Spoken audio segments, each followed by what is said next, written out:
नमस्कार, मनस के इस प्रोग्राम में आपका स्वागत है। विकसित देशों की एक बुनियादी पहचान ये है कि वहाँ केवल 2 से 10% लोग खेती करते हैं और अपने देश के लोगों को तो भरपेट खिलाते ही हैं, बस साथ साथ दुनिया भर में अपना खेती माल एक्सपोर्ट भी करते हैं। हमारे देश में आज भी करीब 70% लोग खेती पर निर्भर हैं। इनमें से अधिकतर इतनी गरीबी और गुर्बत की हालत में रहते हैं कि अपने परिवार के लिए पर्याप्त पोषण भी नहीं जुटा पाते। शिक्षा व अन्य सुविधाओं की बात तो दूर। आजादी के 50 साल बाद भी हम तरह तरह की सरकारी योजनाओं व हस्तक्षेपों के बावजूद देश की गरीबी दूर करने में असफल रहे हैं। इसके साथ शहर व गांव के लिविंग स्टैंडर्ड्स और इनकम्स का अंतर बहुत बड़ा है। 1951 में गांव का व्यक्ति यदि 1 रुपया कमाता था तो शहरवासी की आमदनी 1 रुपया 40 पैसे थी। आज शहरी आमदनी गांव की औसतन आमदनी से करीब 7-8 गुना ज्यादा बढ़ चुकी है। गांव और शहर के बीच ये फासला क्यों बढ़ता जा रहा है? इसी सवाल को लेकर मनस के इस प्रोग्राम में देश के कई प्रांतों के किसानों की समस्याओं से आपको परिचित कराएंगे। हर वर्ष गांव से उखड़े लाखों करोड़ों लोग खेती छोड़कर शहरों की तरफ रोजी की तलाश में आते हैं।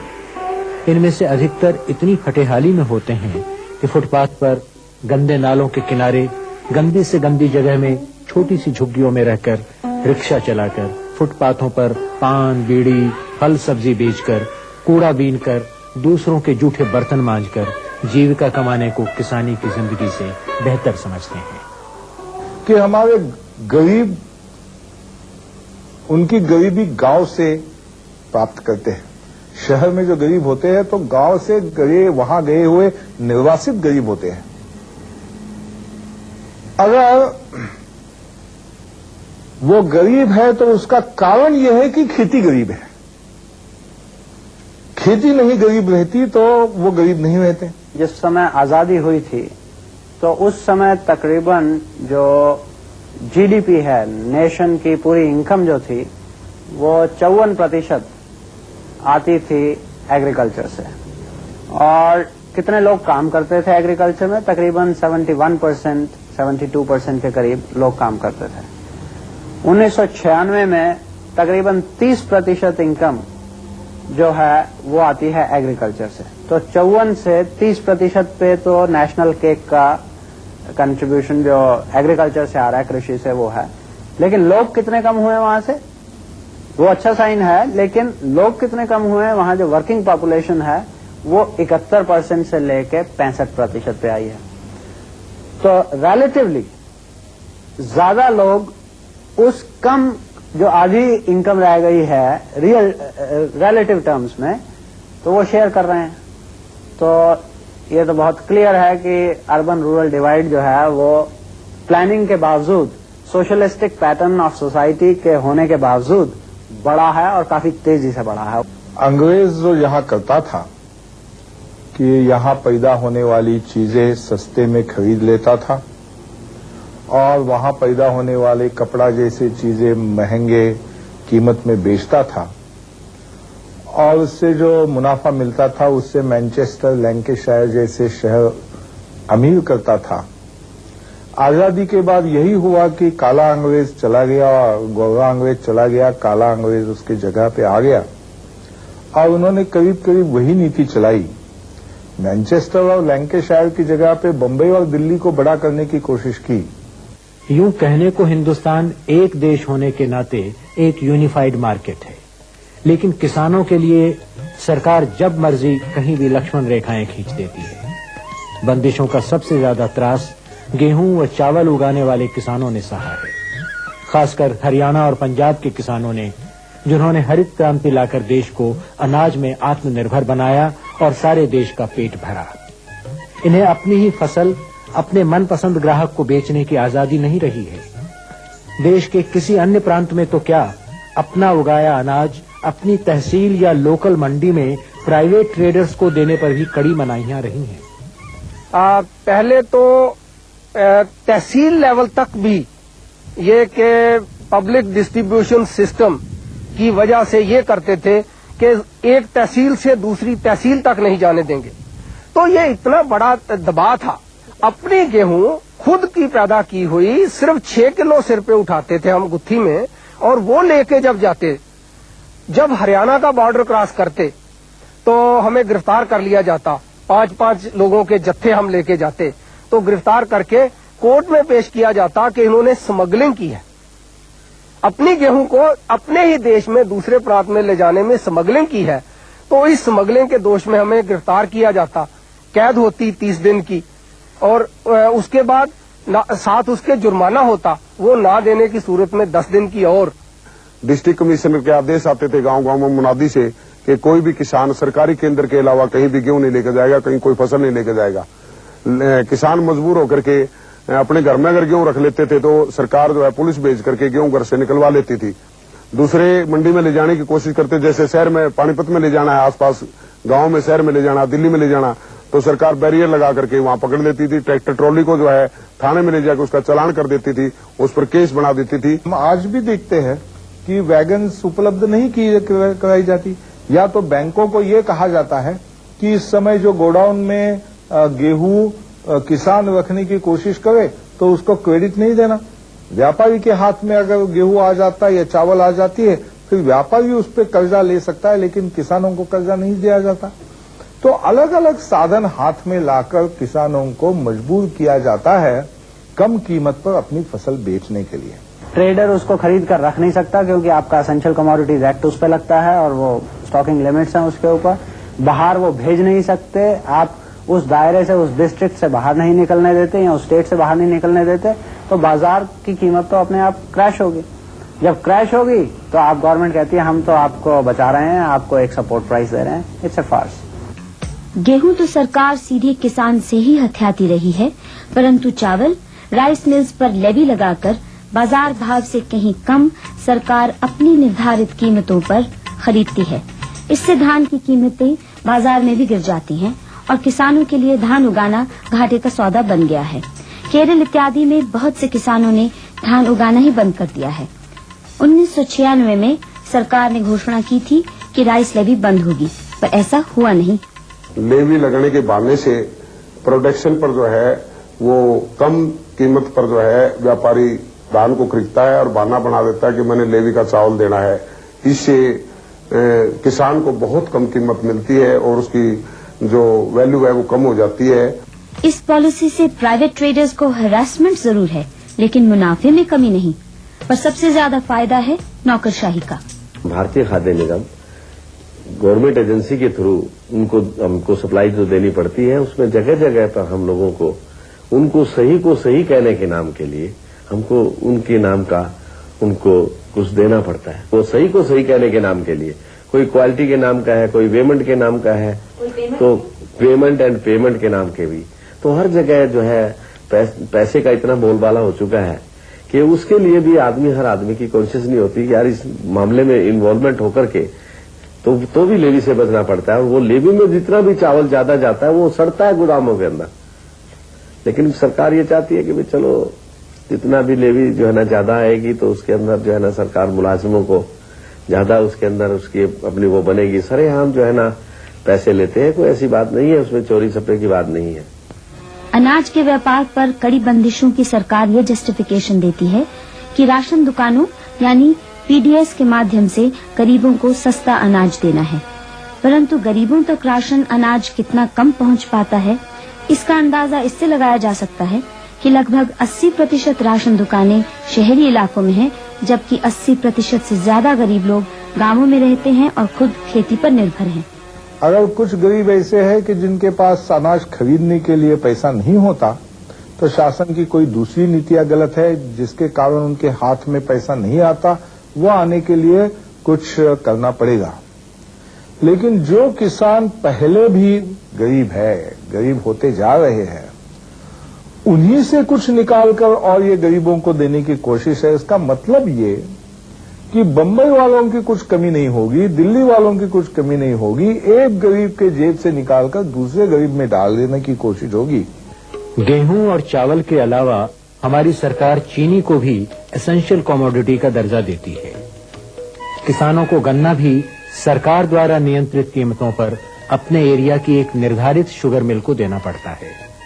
उनकी फसल एक विशेष फैक्ट्री को बॉन्ड होती है, किसी और को बेची ही नहीं जा सकती। परंतु बॉन्ड करने के बावजूद अगर फैक्ट्री पूरी फसलें न लेना चाहे तो किसान को खड़ी फसल जला देने के अलावा कोई चारा नहीं रहता। यानी हर मामले में एक तरफा नुकसान।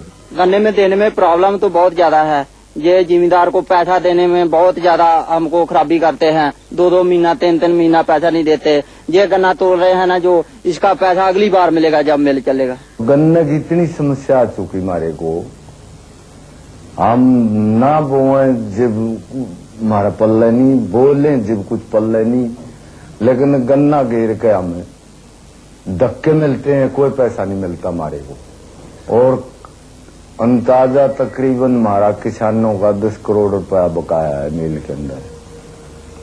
किसी ने शादी करनी, किसी ने सगाई करनी, किसी ने अपनी किस्त भरनी, किसी ने बिल भरने, किसी को जी अपना घर गिरा हुआ है वो बनाना, लेकिन किसान को इतने धक्के दे रहे हैं, कोई संभाल नहीं। वहां जाते हैं तो उनको गालियां देते हैं, भगा देते हैं।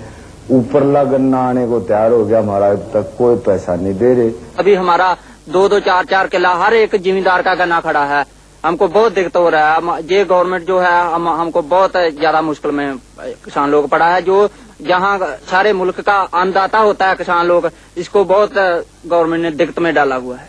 हम इतने दुखी कर दिए इस मिल ने, और वो हमारा बिल्कुल दिल टूट गया है। खेती करने को भी हम ये अफसोस में हो चुके हैं कि हम खेती करें या ना करें, कैसे गुजारा करें, कैसे हमारे बच्चे पढ़ेंगे। साल भर हमारे पैसे पड़े हो गए, अपने नौकरों की तनख्वाह दे देते हैं चीनी बेच के, किसान का कोई पैसा नहीं देते। इसी तरह सभी गन्ना क्षेत्रों में हर साल किसानों की करोड़ों रुपए की पेमेंट शुगर मिल्स दबा कर रखती है। ये बहाना लेकर के लेवी की वजह से उन्हें घाटे हो रहे हैं। हालांकि चीनी उद्योग को डी लाइसेंस करने की बात कई अरसे से चल रही है, पर अभी तक उस तरफ कोई ठोस कदम नहीं उठाए गए। सरकार ने रुकावट दी है, जबकि यहाँ डी लाइसेंस तो हुआ नहीं है। करीब किसी को भी शक्कर फैक्ट्री किसान हो या व्यक्ति है तो बनाने के लिए स्टेट गवर्नमेंट और केंद्र सरकार को लाइसेंस लेना ही पड़ता है। और जब लाइसेंस लेना है तो कोऑपरेटिव की बात है तो जिसी की पॉलिटिकल प्रेशर ज्यादा है उसी को ही मिलता है, और ये लेने के लिए बहुत दिक्कत होती है। तो हमने किसानों ने मिलकर कंपनी बनाई, और कंपनी एक्ट के लिए हमने बोला कि हमें भी शुगर इंडस्ट्री, क्योंकि हमारा रॉ मटेरियल हमारा है, हमें भी लाइसेंस दिया जाए तो हम एक शुगर इंडस्ट्री लगाएंगे। और 2 शुगर इंडस्ट्री के लिए हमने MOU sign, PACDC Punjab industry development corporation जो है उसके साथ एमओयू सैन भी कर रखा है। तो अभी तक पंजाब गवर्नमेंट ने सेंट्रल गवर्नमेंट को लाइसेंस के लिए कोई सिफारिश नहीं की भी किसान भी मांग कर रहे हैं, और वो पता नहीं कहीं फैले डाल रखी हैं। नई मिल लगाने के लिए सेंट्रल गवर्नमेंट लाइसेंस देती है, परमिशन उनकी आती है। अच्छा, अगर हमने इसकी एक्सपेंशन करनी हो तब भी वहां से परमिशन आती है। तो आगे जब मिल लगा लेते हैं तब चीनी वगैरह जब बेचते हैं तो उसका कंट्रोल भी उनके हाथ में है। वो लेवी 40% लेते हैं, मतलब जितनी भी चीनी पाती है उसमें 60% तो हम फ्री सेल कर सकते हैं, और 40% गवर्नमेंट को कंट्रोल रेट पे देनी पड़ती है। कंट्रोल रेट भी वो फिक्स करते हैं, सेंट्रल गवर्नमेंट फिक्स करती है। 45% शुगर कम दाम से बेचना पड़ता है शुगर फैक्ट्री को। तो फैक्ट्री की मुसीबत है। नहीं, फैक्ट्री की मुसीबत होने के बाद वो भाव में कम मिलता है ना। बाजार में कीमत जो रहती है, पूरी शुगर बेचने के बाद जो गन्ने का दाम निकलता है वो ज्यादा निकलता है, पर कम दाम से लेने के बाद कीमत कम निकलती है, और उसका असर तो लेवी का असर यदि फैक्ट्री पे है तो असल में किसान के ऊपर आता है, कीमत के ऊपर आता है। सदियों से किसान गन्ने के रस से घर में गुड़ बनाते आए हैं, लेकिन शुगर इंडस्ट्री के प्रेशर में आकर सरकार ने गुड़ बनाने पर भी तरह तरह की जोनल बंदिशें लगा रखी हैं। चीनी कारखानों के क्षेत्रों में किसानों का अपने ही गन्ने को क्रश करके गुड़ बनाना सरकारी कानून के अनुसार जुर्म है। खेती माल की प्रोसेसिंग पर लगी इन सब बंदिशों के कारण देहातों में छोटे उद्योगों को उभरने नहीं दिया गया। जिससे आज भी 70% से ज्यादा लोग खेती पर निर्भर हैं। हालांकि खेती में इतने लोगों को रोजगार देने की क्षमता नहीं है। यही हमारे देश की गरीबी का सबसे बड़ा कारण है।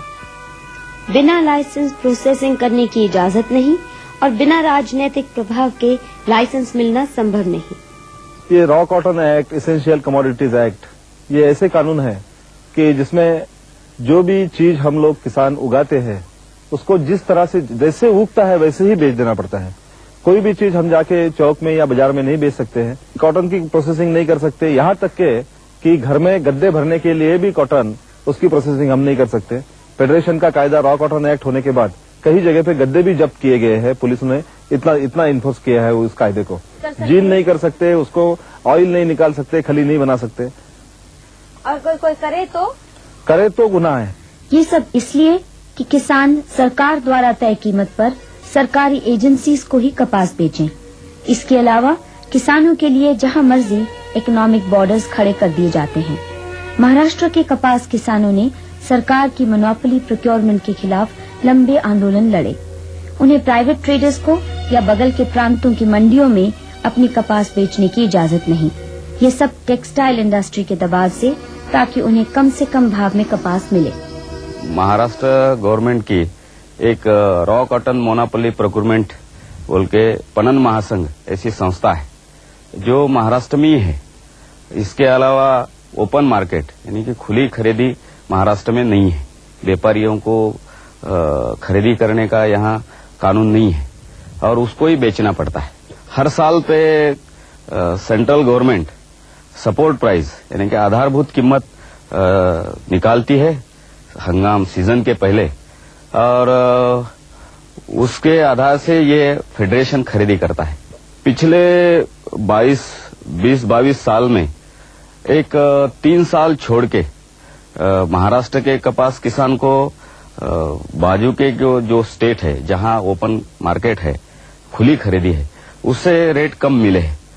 200, 300, 400 ऐसे कुछ साल है 500, 700, 1000 तक फर्क रहा है। कि मैं किसान होने के नाते मैंने डिसाइड कर लिया था कि मोनोपोली को मैं नहीं दूंगा, बाहर ही जाके बेचूंगा। जब यहाँ 2100 रुपए मिल रहा था, वहाँ 2400, 2450, 2500 रुपए तक मिल रहा था।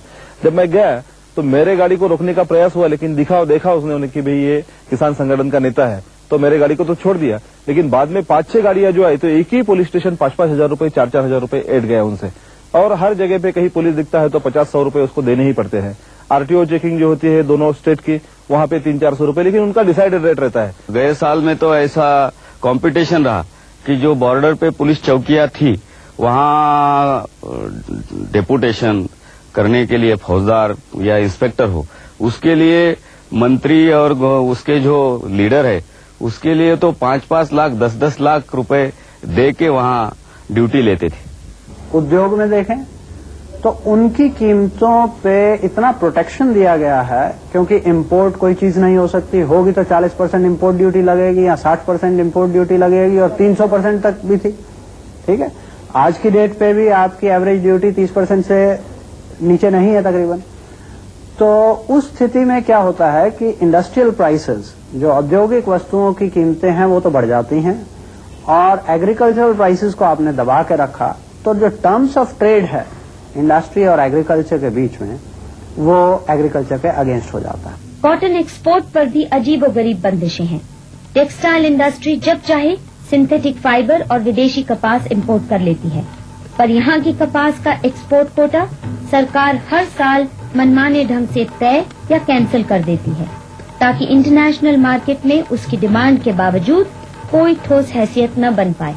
कोटा रिलीज करने में मिलों वाला है, उसका आर्ग्यूमेंट और उसका लॉबिंग ये रहता है कि देश में से जो एक्सपोर्ट होगा रूका कॉटन का, तो हमारे लिए रू महंगा हो जाएगा और हमारी प्रॉफिटेबिलिटी है वो घट जाएगी, इसीलिए वो मिलों वाला एक्सपोर्ट करना नहीं देता है। अगर नहीं तो ये देश में अभी रू का पाक इतना बड़ा हो गया है कि हर साल 5-10 लाख गठन एक्सपोर्ट करने में कोई मुश्किल ही नहीं है। इंटरनेशनल मार्केट में सेंट्रल गवर्नमेंट, हिंदुस्तान गवर्नमेंट का तो बहुत बड़ा ब्लैक रिकॉर्ड है, क्योंकि ये बोलते हैं एग्रीमेंट करते हैं, बाद में भेजते नहीं है। क्यों नहीं भेजते? यहाँ ये मिल मालिकों का इंटरेस्ट है, यानी कि और मिनिस्टरों का कुछ इंटरेस्ट है कि कॉटन बाहर नहीं जाए, हो जाए, एक्सपोर्ट नहीं हो। क्यों? हो। उनका क्या इंटरेस्ट है? उसका इसमें जो मिल मालक है, इनका एक यूनियन है, उसके लिए वो घुस देते हैं। उसका कोई पर्सनल, उसमें बुनकरों का नाम सामने करके सस्ता गठान मिलने की हर साल उनकी कोशिश रहती है। कपास के किसान अगर कहते हैं कि हमारा कम से कम लागत मूल्य निकल आए, इतनी सी कीमत होनी चाहिए, तो उनको ये बताया जाता है कि आपके कपास की कीमत अगर बढ़ाई जाती है तो हाथ मार्ग पे काम करने वाले लोग आपका सूत खरीद नहीं सकेंगे और नुकसान होगा उनका। हैंडलूम वाले। अब सारी देश में कपास की जो पैदाश है, जो उत्पादन है, उसका 5% भी हैंडलूम वाले काम में नहीं लाते। 90% तो मिल वाले लाते हैं, लेकिन ये 5% लोगों का नाम बता के कपास 90% काम करने वाले मिल वालों के लिए सस्ती की जाती है। हमारा सबसे बड़ा एक्सपोर्ट आइटम क्या है? Garments, clothing. गारमेंट्स एक्सपोर्ट हुए, हम कहते हैं वैल्यू एडिशन एक्सपोर्ट करना चाहिए, बहुत अच्छी बात है, वैल्यू एडिशन एक्सपोर्ट करना चाहिए, लेकिन उसका फायदा किसको गया? उसका फायदा गया इंडस्ट्रियलिस्ट को, किसान को उससे कोई फायदा नहीं गया। किसान अगर अपनी कपास भेजता या ट्रेडर भी उसकी कपास को लेकर बाहर भेजते तो कपास की कीमत ऊपर बढ़ती। तो इसमें जो डिस्ट्रीब्यूशन ऑफ गेन्स है वो बड़ा अनइक्वल है। अगर आप उद्योगों को ज्यादा आरक्षण देंगे, और वो इतना पावरफुल आरक्षण है कि वो कृषि के अगेंस्ट जाता है। कपास, गेहूं, चावल इत्यादि को एक्सपोर्ट होने से रोकने के लिए सरकार ही तय करती है कि मिनिमम एक्सपोर्ट प्राइस क्या हो। ये कीमतें अक्सर इतनी ऊंची रखी जाती हैं कि भारतीय उपज इंटरनेशनल मार्केट में कम्पीट ना कर सके। इसके साथ ही भारत में बिक रहे अनाज से कहीं ज्यादा कीमत पर खुद सरकार विदेशों से अनाज इंपोर्ट करती रहती है, ताकि देश के खेती माल का भाव दबा रहे। यानी इंपोर्ट्स द्वारा अपने ही किसानों के खिलाफ प्राइस वारफेयर 92 में इंपोर्ट की, और तब जो इस वक्त का यहाँ का भाव था उसके डबल कीमत पे की, 560 के आसपास की, जब यहाँ का प्रोक्योरमेंट प्राइस 280 था। तो हमने भारतीय किसान यूनियन के माध्यम से यहाँ की सरकार को लिखा कि आप बाहर से इतनी कनक बाहर से गेहूं मंगवा रहे हो, और हम आपको जितनी चाहो देने को तैयार है, हम आपको 400 रुपए क्विंटल में देने को तैयार है। लेकिन सरकार ने इसकी बजाय बाहर से 560 रुपए में मंगवाई और यहां आके उसको 280 रुपए में बेचा। तो ये वास्तव में डंपिंग है। यहाँ का पैदा करने वाले का दबा के रखने के लिए ये एक इस्तेमाल किया हुआ हथियार है। यही दोहरी नीति बैंकिंग में भी लागू है। शहरों में तरह तरह की कंपीटिंग बैंकिंग संस्थाएं हैं। अब तो फॉरेन बैंक्स को भी बिजनेस की इजाजत मिल गई है, परंतु ग्रामीण बैंकिंग पर आज भी सरकार की पूरी मोनोपोली है और उसके कई कायदे सूदखोर महाजनों से भी बदतर हैं। 1887 का पंजाब लैंड रेवेन्यू एक्ट जब यहाँ अंग्रेजों की सरकार थी, उस जमाने का हमारा ये कानून है। उसकी धारा 67A के अंदर ये है कि किसान को गिरफ्तार करो बगैर किसी उसके FIR दर्ज किए, सीधा एक बैंक का कर्मचारी जाकर किसान को पकड़े, जीप में डाल करके और उसको जेल में डाल देता 40 दिन के लिए। मारे को वहां ले जाकर पीटा भी जाता है, जेल भी कराया जाता है, धमकियां भी देते हैं, भूखे तिशाए भी मारे को रखते हैं। वहां रख कर फिर मारे को कहते हैं या तो पैसे भर, यानी तेरी जमीन को भी हड़प करेंगे, तेरे को जेल में देंगे। तो ऐसे व्यवहार होते हैं हमारे साथ। और वो कानून यहाँ तक अमान्य है कि आज कोई 302 का या बड़ी बड़ी धाराओं में चलान होते हैं, लेकिन ये संविधान के अंदर है कि किसी बड़े से बड़े अपराधी को 24 घंटे के अंदर मजिस्ट्रेट के सामने पेश किया जाता है। लेकिन ये इतना बड़ा अपराध भी नहीं है, जिसने अपनी प्रॉपर्टी दी हो, रैन की हो, तो इतना बड़ा अपराध भी नहीं है। तो उसमें किसान को फिर 40 दिन के अंदर जेल में डाल दिया जाता है। जो भी संपत्ति होती है किसान के पास, उसके वारंट करती है बैंक, भैया पैसा भरे, नहीं आपकी जो भी संपत्ति है, भैंस डंगर, जो भी बैल, बुग्गी, मकान, जमीन, ये आपकी बोली की जाएगी। इसकी अपनी मनचाही सरकार उसको दे देती है दूसरों को, तो उसके पास साधन नहीं होता। फसल मारी जाती है, बीमारी लग जाती है, कीड़ा लग गया है, वो कई मजबूरियां आ जाती हैं, नहीं उसके पास किस्त भरने के लिए होती। कि जो भी अपराधी जेल में जाता है उसको सरकार खाना देती है, सरकार उसको रेस्ट देती है। लेकिन यहाँ भी किसान के साथ दूसरा है, जब 40 दिन जेल में किसान रहेगा तो उससे खर्चा भी उससे लिया जाएगा उसका खाने का। खेतीहर लोगों से ये उम्मीद की जाती है कि वे अपना पेट काट कर भी शहरी लोगों को सस्ता अनाज पहुंचाएं और इंडस्ट्री के लिए सस्ते रॉ मटेरियल सप्लाई करें, पर किसानों के इस्तेमाल में आने वाली इंडस्ट्रियल गुड्स की कीमतें लगातार बढ़ें तो कोई चिंता नहीं। किसान अपने बेटे को कभी किसान नहीं बनाना चाहता, वो कहता है बाहर जाके चपरासी बन जाए वो अच्छा है। तो भारतवर्ष में जो इंडिया और भारत का डिवाइड है, जो रूरल अर्बन डिवाइड एक तरह से पैदा हो गया, वो क्यों हुआ? क्योंकि आपने इंसेंटिव स्ट्रक्चर सारा अर्बन एरिया की तरफ रखा, इंडस्ट्रियल कमोडिटीज की तरफ रखा। तो एजुकेशन वहां से निकल गई, जो आपकी सेविंग्स थी, निवेश आप करना चाहते थे, वो वहां पे नहीं करना चाहते। आप ढाबा बनाएंगे, टैक्सी डालेंगे, रेस्टोरेंट चलाएंगे, कुछ चलाएंगे, लेकिन वहां से निकलेंगे। तो जब वहां रहा ही कुछ नहीं, agriculture became a parking lot of the poor and ignorant. वहां की नॉलेज छीनी गई, वहां का पैसा छीना गया, स्किल्स छीनी गई और वहां पे रह गए। तो उस कृषि से आप क्या उम्मीद करेंगे? हमारे इंडस्ट्रियल सेक्टर को तो सरकार ने प्रोटेक्टेड मार्केट प्रदान कर अपंग बना दिया है। इसीलिए हमारी इंडस्ट्री में इंटरनेशनल मार्केट में खड़े होने की क्षमता ही नहीं बन पाई। कहने को तो किसानों को बहुत सब्सिडीज दी जाती हैं, पर असल में उन्हें एक हाथ से रियायत देकर उनसे 4 हाथ से पैसा छीना जा रहा है, खेती माल की कीमतों पर कड़े नियंत्रण द्वारा। इस सब के बावजूद हमारे गरीब किसान की उगाई गेहूं, चावल, कपास, आम, अंगूर, मसाले इत्यादि आज भी देश के लिए फॉरेन एक्सचेंज कमाने का मुख्य साधन है, पर इन्हें बढ़ावा देने की बजाय कुचला जा रहा है। क्या गांव और शहर, इंडस्ट्री और खेती के हितों में अंतर्विरोध पैदा कर हम देश को खुशहाल बना सकते हैं?